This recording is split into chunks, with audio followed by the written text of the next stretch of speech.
This is Story Recapped. Today, I'm going to explain a comedy mystery sci-fi film called Hot Tub Time Machine 2. Spoilers ahead, watch out, and take care. Due to his knowledge of the future, Lou Dorchin has become incredibly successful. By 2015, he has achieved legendary status for fronting the rock group Motley Lue. At the same time, he is credited with starting Lugal, the most innovative tech company in the world. His best friend, Nick Weber, is also another music artist who found success due to his foreknowledge of the future. He became famous for introducing hits such as Let's Get It Started, Bop, and Feelin' Like Teen Spirit. During an interview with American Success Story, Nick almost admits that his songs come from other artists, but he explains that he only takes inspiration from them. The show also interviews Lou's son, Jacob, who doesn't exactly have a good relationship with his father. When they ask about Lou's innovations, Jacob discloses that he didn't invent Lugal because he's too clumsy to create anything. In another segment of the show, Nick mentions that their old friend, Adam Yates,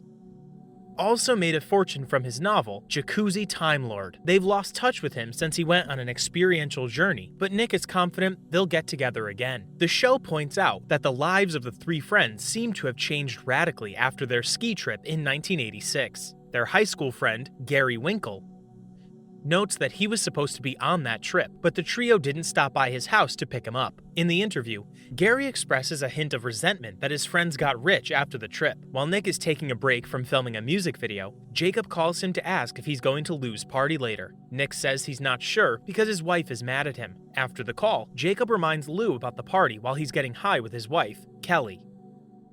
When Lou goes to Lugal headquarters, Brad, the head of research and development, informs him and other shareholders that their competitors are crushing them. Lou seems indifferent about his report, so Brad regrets joining the company. Brad almost threatens to strangle Lou, but he stops before saying something incriminating. Lou realizes they need another innovative idea, so he reveals that time travel is possible when they combine nitrotrinadium with heated water in a specialized basin. Soon, Nick arrives at Lou's party with his wife, Courtney.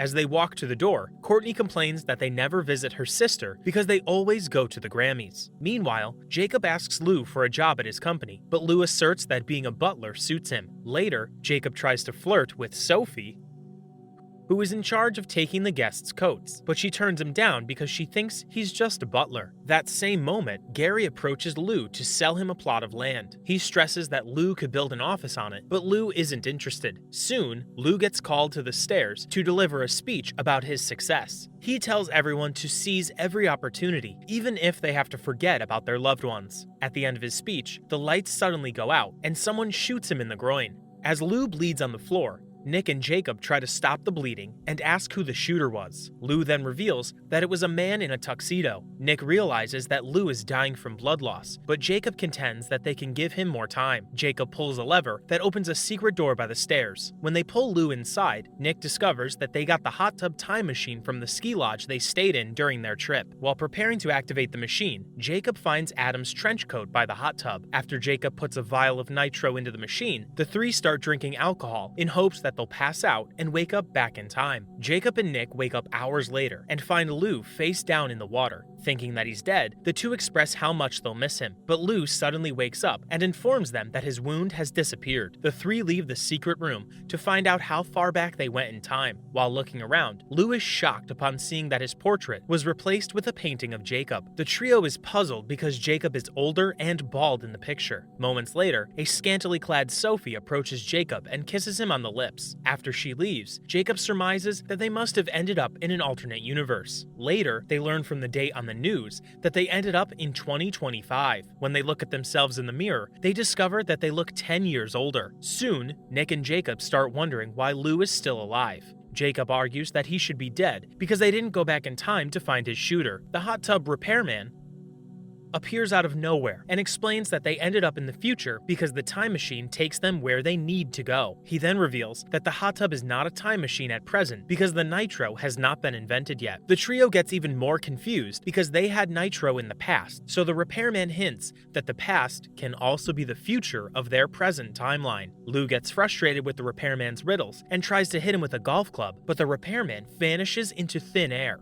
Jacob surmises that they ended up in an alternate timeline, and someone from 2025 will go back to 2015 to shoot Lou. Jacob suggests finding the shooter right away, but Lou would rather visit a strip club. When Lou tries to leave, his body suddenly flickers. Jacob deduces that he's disappearing because he's threatening his own existence, so Lou agrees to find his assailant. Nick points out that Adam might know what to do if he's with them. Jacob recalls that he found Adam's trench coat in the hot tub, so they surmise that Adam must be the shooter. But Lou contends that Adam doesn't have a motive, even though Lou admits that he tried to get lucky with his wife as a joke. Using Google search, the three manage to find Adam's house, but instead of Adam, the man who answers the door introduces himself as Adam Yates Stedmeyer.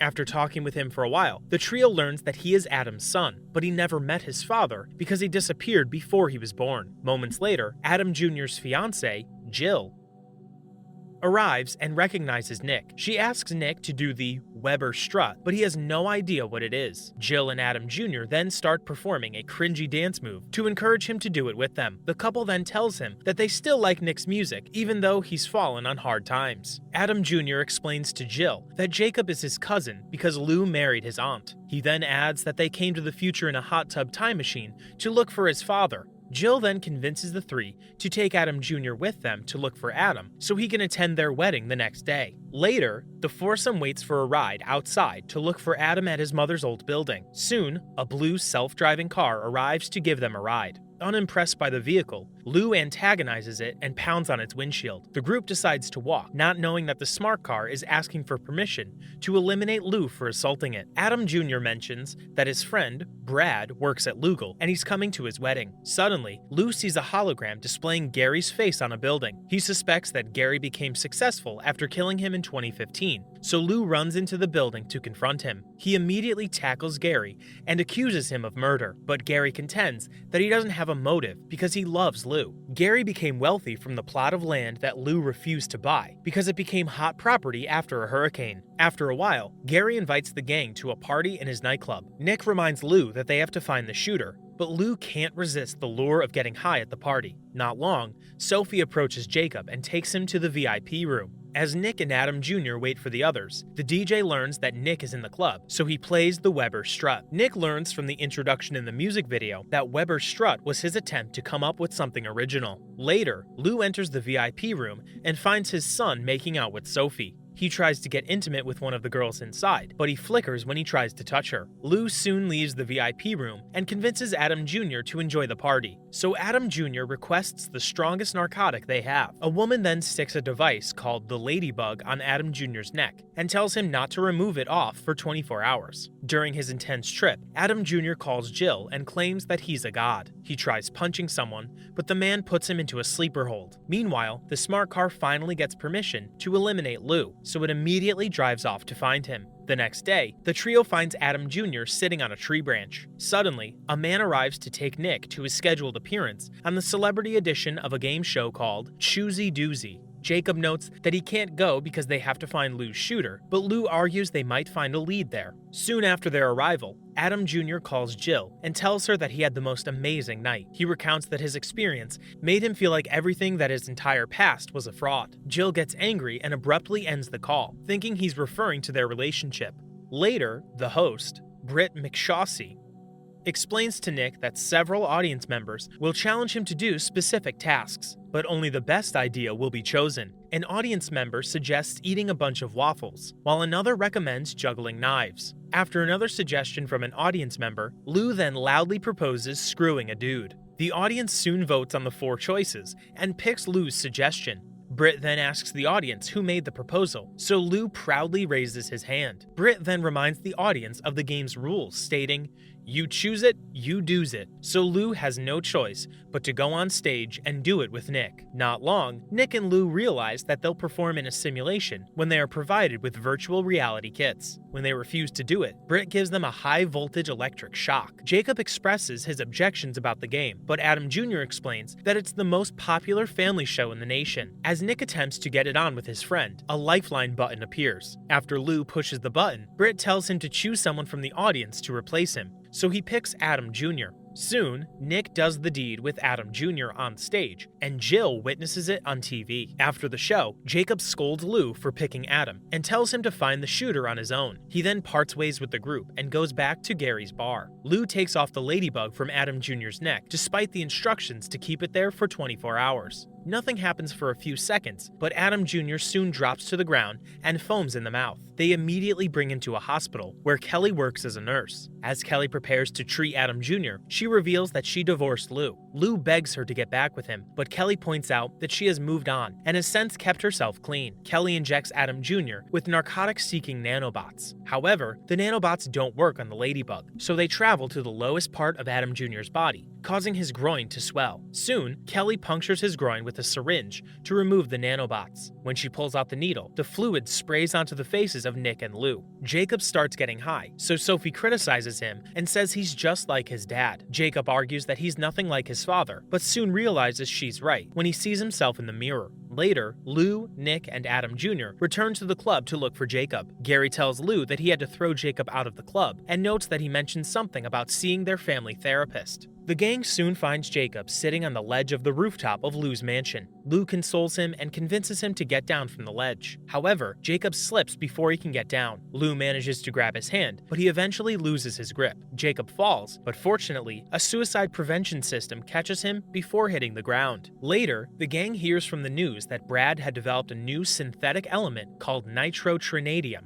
at Lugal Labs. Lou immediately suspects that he was the shooter because Brad hates him, so they go to Adam Jr.'s wedding to confront him. While preparing for the ceremony, Jill begins to doubt marrying Adam Jr. because of what she saw on TV. When she sees Lou wandering around the house, she decides to seduce him. Meanwhile, Jacob finds Brad and asks him for the nitro. After Brad gives him the only sample, Jacob accuses him of going back in time to murder Lou. Brad admits that he thought about killing Lou, but he's not interested in going through with it because Lou gave him the idea to invent nitro during a meeting a decade ago. Soon, Adam Jr. finds Jill copulating with Lou, but he doesn't confront them. When he runs into Jacob, Adam Jr. asks him how the hot tub time machine works, so Jacob shows him the nitro. Later, Jacob explains to Brad that Adam Jr. grabbed the nitro from him. Not long, Lou sees Brad and punches him, thinking that he's the shooter. However, Jacob informs him that Brad is actually helping them. He then reveals that Adam Jr. is the one planning to kill Lou in 2015. The three head out of the house to get to the hot tub, but they come across the smart car trying to kill Lou. When Lou apologizes for antagonizing it, the car gives them a ride to Lou's mansion. By the time they get to the hot tub, Adam Jr. is already gone. The trio loses hope because Adam Jr. used the only nitro in existence, but Jacob soon realizes that the nitro must exist in the future if Adam Jr. took it in the past. After finding more nitro in a locker, the trio returns to 2015. The three arrive just in time for Lou's big speech at his party. As he is about to address the crowd, Adam Jr. calls his attention while pointing a shotgun at him. Lou then approaches him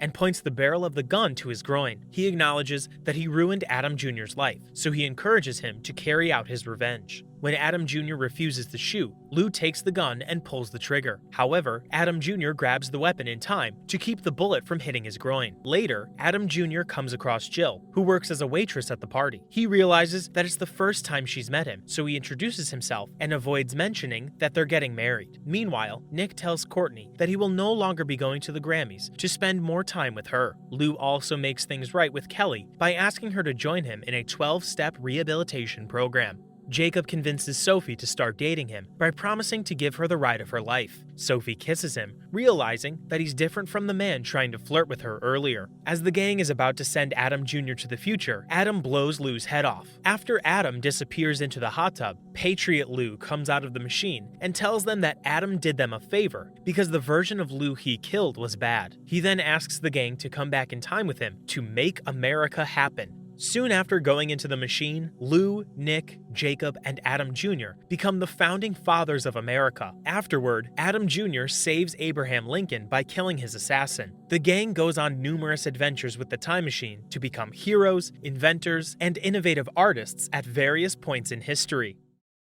Subscribe to watch more videos like this. Turn on notifications.